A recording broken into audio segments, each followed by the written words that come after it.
Mesdames et messieurs, bonsoir et merci d'avoir pris le rendez-vous des finances. La BEI accorde 4 millions d'euros à Vital Finance Bénin pour les petites entreprises. Ce prêt de 4 millions d'euros est la toute première opération entre la BEI et Vital Finance Bénin, le troisième plus grand fournisseur de microfinancement dans ce pays. Le premier engagement de la BEI au Bénin dans le cadre de notre mécanisme de microfinance pour l'Afrique de l'Ouest appuiera des milliers de prêts, engendrera des investissements en monnaie locale et aidera à remédier aux chaînons manquants en matière d'investissement entre les pays et les institutions de microfinance en apportant des prêts de taille intermédiaire, a déclaré Ambroise Fayol, vice-président de la BEI. Ce nouveau partenariat permettra à Vital Finance Bénin d'octroyer des prêts d'un montant supérieur à ceux généralement mis à disposition par les institutions de microfinance et inférieur à ceux des banques locales. Il fera office de solution intermédiaire en matière d'investissement, la mésofinance, un chaînon manquant qui freine l'expansion des petites entreprises.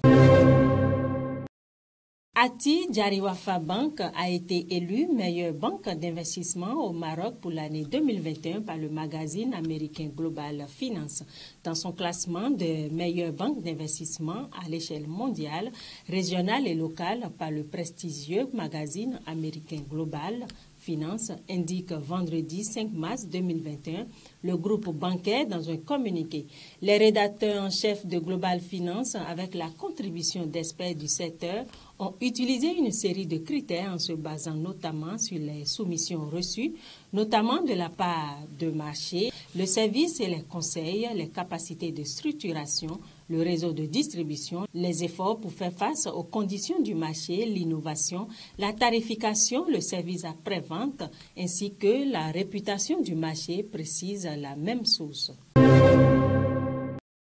Et puis, en vue de renforcer la présence des femmes dans le secteur des finances en Afrique de l'Ouest, la Banque africaine de développement BAD vient de débloquer une subvention de 320 000 $,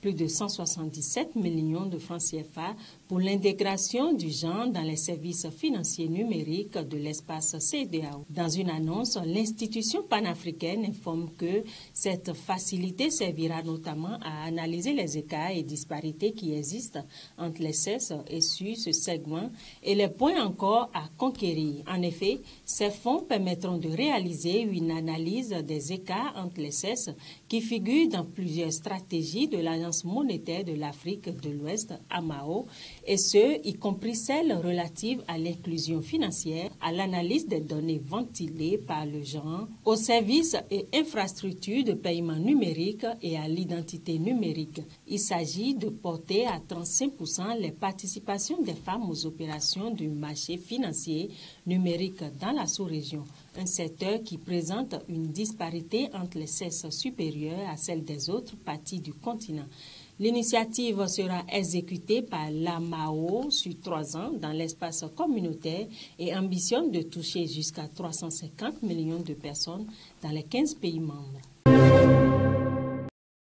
Les 5 meilleurs ministres africains des Finances, la pandémie du Covid-19 a mis les équilibres macroéconomiques à rude épreuve. Les ministres africains des Finances et de l'économie ont été confrontés à la mobilisation des ressources pour le financement des programmes sociaux et sanitaires d'urgence, alors que, de l'autre côté, les murs du déficit et de la dette se rapprochent à grande vitesse depuis février 2020. Les ministres choisis dans ce classement sur les 54 du continent sont au pilotage manuel avec constamment la main sur le bouton de la relance et les pieds sur le levier de financement des programmes d'urgence. Ces ministres que voici présentent un niveau de leadership élevé, attesté par leur parcours, leur connaissance du système financier international et leur capacité à attirer des financements et à convaincre des investisseurs. Il s'agit de Romuald Wadagni, ministre de l'économie et des finances du Bénin, d'Abdoulaye Diallo, ministre des Finances et du Budget, et Amadou Hott, ministre de l'économie et du plan de la coopération internationale du Sénégal, du Dr Ahmed Mohamed, ministre des Finances de l'Égypte, de Timo Mboweni, ministre des Finances de l'Afrique du Sud, et de Renganaden Padayachi, ministre des Finances de l'île Maurice.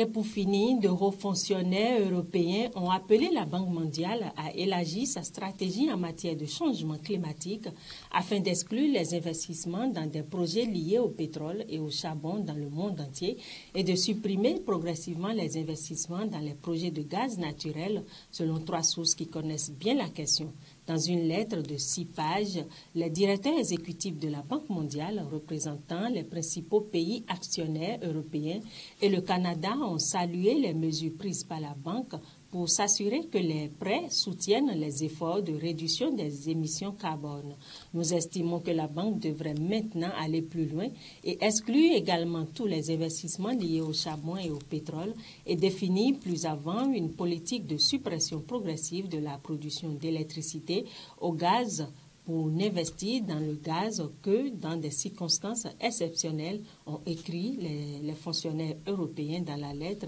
dont des extraits ont été vus par Reuters.